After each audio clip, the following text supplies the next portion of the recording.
میرے یارو اس فلسفے کو سمجھو،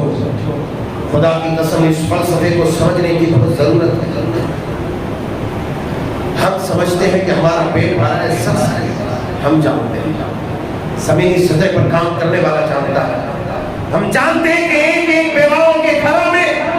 جب ہم سروے کرنے والوں کرتے ہیں کیا ان کی مالی کیفیت ہے، کب کھاتی ہے کب نہیں کھاتی ہے بیواؤں، اس کے بچے کب کھاتے نہیں کھاتے، جب تم معلوم کرو گے تو تمہیں معلوم ہوگا۔ یتیموں کی پرورش ہم کرتے ہیں، ہم جانتے ہیں۔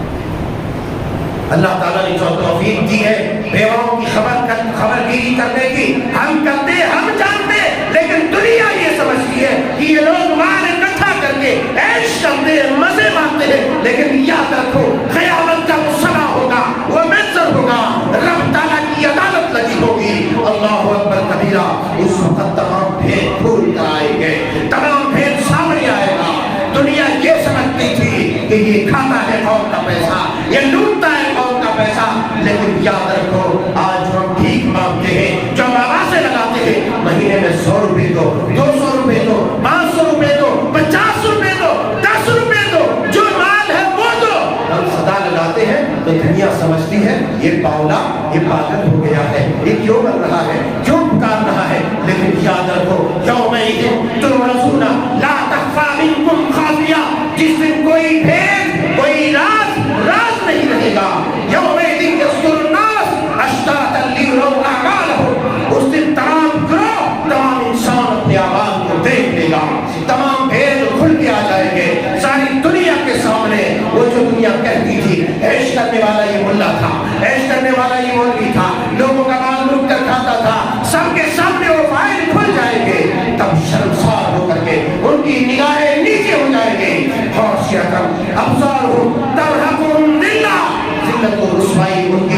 ان کی صورت پر چھائی ہوئی ہوگی، کھوپڑا بگڑا ہوا ہوگا، زمین کی طرف اس کی نگاہ جھکی ہوئی ہوگی، مگر اس وقت اس کی نگاہ جھکنے کا کوئی فائدہ نہیں ہوگا، اس وقت اس کے یقین کا کوئی فائدہ نہیں ہوگا۔ رب تعالیٰ وَنَحْشُرُهُمْ يَوْمَ الْقِيَامَةِ عَلَىٰ وُجُوهِهِمْ عُمْيًا وَبُكْمًا وَصُمًّا، رب تعالیٰ اس وقت اسے منہ کے بل گھسیٹتے ہوئے جہنم میں پھینک دے گا، اس وقت اس کا کوئی یار مددگار نہیں۔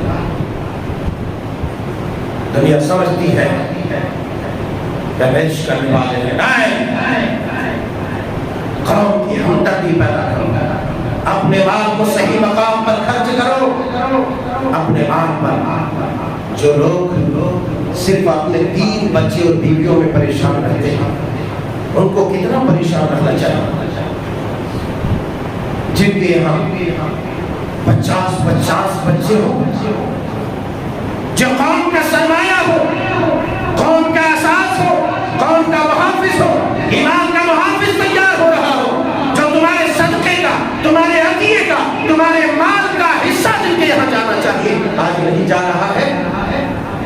تو اس آدمی کو کیسے لگتا ہے، ان کو کتنا مزہ آتا ہوگا، ان کو راتوں میں کتنی نیند آتی ہوگی، وہ سوچ کر کتنا مزے لیتا ہوگا۔ کبھی ہم نے اس پر توجہ دیا؟ ہم نے صرف یہ دیکھا یہ مہینے میں 100 روپے کیوں مانگ رہا، مہینے میں 200 روپے کیوں مانگ رہا، مہینوں میں 500 روپے کیوں مانگ رہا، یہ بھیک کیوں مانگ رہا؟ بھیک اپنے پیٹ کے لیے نہیں مانگ رہا، بھیک تمہارے محافظوں کے لیے مانگ رہا ہو، بھیک تمہارے جان و مال ایمان کے محافظوں کے لیے مانگ رہا ہو، جس کو ہم تیار کرتے ہیں اس کے لیے ہم مانگتے ہیں، اپنے پیٹ کے لیے مانگتے ہیں۔ اب جب ہم ان تمام لوگوں کے حقوق کو ماریں گے، ہم اپنے آجو باجو آگے پیچھے دائیں بائیں اپنے پڑوسیوں کو نہیں دیکھیں گے، پریشان حال محتاجوں کو نہیں دیکھیں گے، تو رب تعالیٰ کی اس فرشتے کی بد دعا